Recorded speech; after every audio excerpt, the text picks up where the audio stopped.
It's February 17th, 1988. A crowd of 50,000 people have gathered around in Viña del Mar Musical Festival in, well, Viña del Mar, Chile. Why? Viña del Mar Musical Festival was and still is one of the biggest musical festivals in Latin America. But they are also here to see the performance of a band who would later on be considered one of the most legendary bands of rock en español of all time. Los que hasta ayer eran pequeños ya son grandes. Los que eran enanitos parecen gigantes. Hoy vamos a recordar de nuevo al flaco Spinetta. Y vamos a saludar al extraño del pelo largo. Y cuidado que nos atrape, porque ahora comienza la música de los Enanitos Verdes.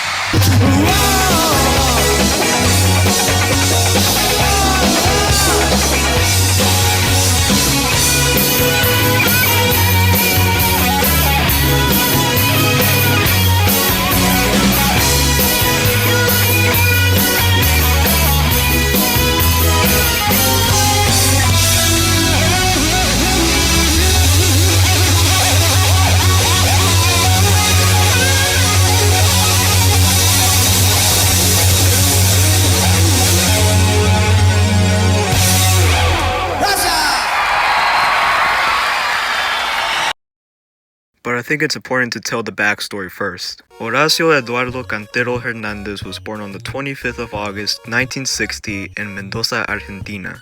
3 years later, an American show named My Favorite Martian would release. It features Ray Walston, who plays a character named Uncle Martin. Why is this important? Well, a friend of Horacio would call him Marciano because of his similarities with Ray Walston's character, and the name just sort of stuck with him. But anyway, when Marciano was 9, he would first listen to the Beatles and instantly fall in love, specifically Paul McCartney's bass guitar. And from that moment on, he instantly knew he was going to play bass. And with the help of his brother, he did exactly that. After Marciano graduated from high school, his father gifted him a brand new bass guitar. And so in 1979, Marciano, along with guitarist Felipe Staiti and drummer Daniel Piccolo, would create Los Enanitos Verdes. But why the name Enanitos Verdes? Well, in the same year, a family traveled to the Puente de los Incas, which is near the Argentina-Chile border. They took this photo, and when it developed, a strange, alien-like figure appeared. The photo garnered large publicity in Argentina, and the next thing you know, there's now a band named after it. Anyways, the band started playing in local buildings around the Mendoza area. Initially, they struggled at first, but eventually they did get regional fame in the Urcuyo region. To gain more popularity, the band would move to Buenos Aires in 1984 to record their first album, Enanitos Verdes. The album was a success throughout Buenos Aires, but the band deemed it a failure because it didn't cover the rent expenses. In 1986, they made their second album,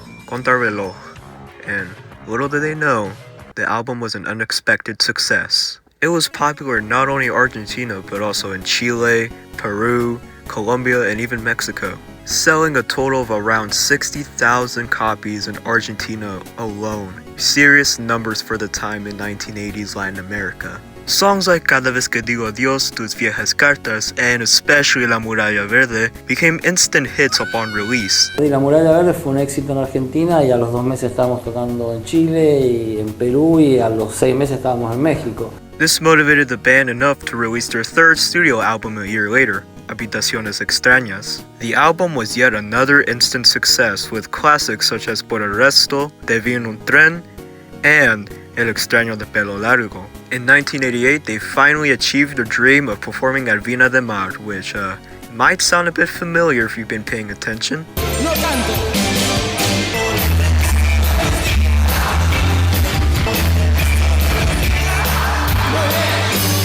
Later that same year, they released their fourth studio album, Carrusel, and while it wasn't as successful as the previous 2 albums, it still produced classics such as Guitarras Blancas and No Me Verás. Unfortunately though, also in 1988, Marciano's press agent died in a car accident in Mexico. Combined with their dwindling popularity, the band decided to release one last studio album, for now, Había una vez. The album did relatively poorly, with only one notable song from the album, Buscando la Manera, and after that, the band would temporarily disband, with Marciano Cantero beginning a solo career.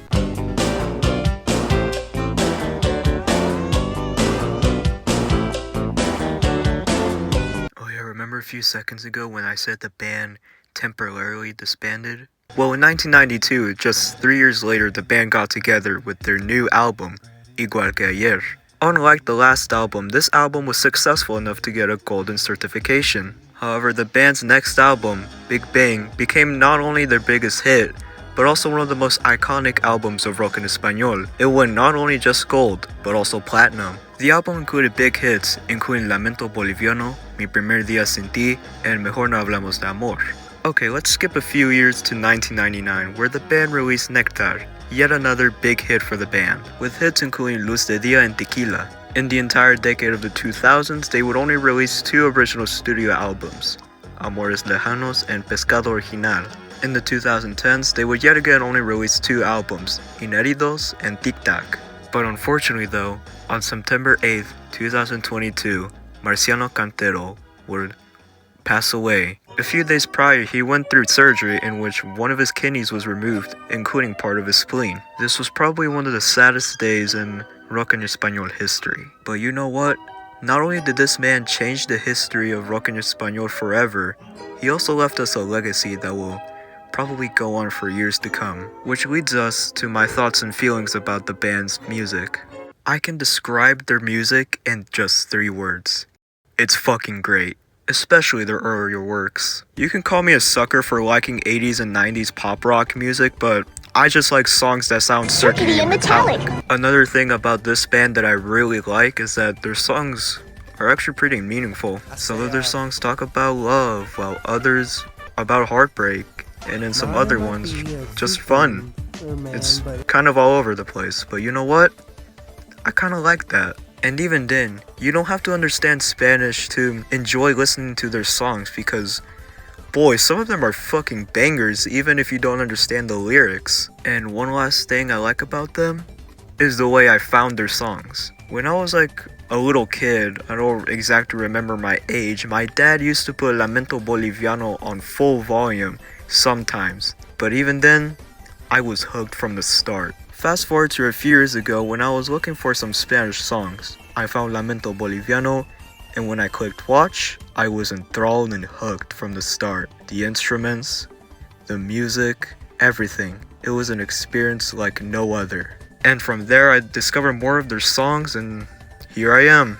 So in conclusion, how do you make a great band? Well, the answer varies on the people you ask, but for me, I think how the Enanitos Verdes started, their rise, and their lead singer's death is probably my answer. Now that aside for a second though, I'm not exactly sure when their next album is gonna come out, but Felipe Staiti has stated that he's planning to make a new album with the new members of Enanitos Verdes, so hopefully that album comes out sooner, and if it takes a little bit longer, then that's okay. But for now though, with 100% confidence, I can safely say that Los Enanitos Verdes are probably one of the best examples of how to make a great band.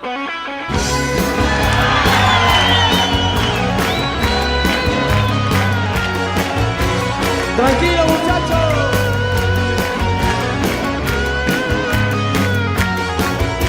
Estoy parado sobre la muralla que divide todo lo que fue. Estoy mirando como aquellas viejas ilusiones, pasando la muralla se hacen realidad, pero como el amor de ayer. ¿Lo escucho?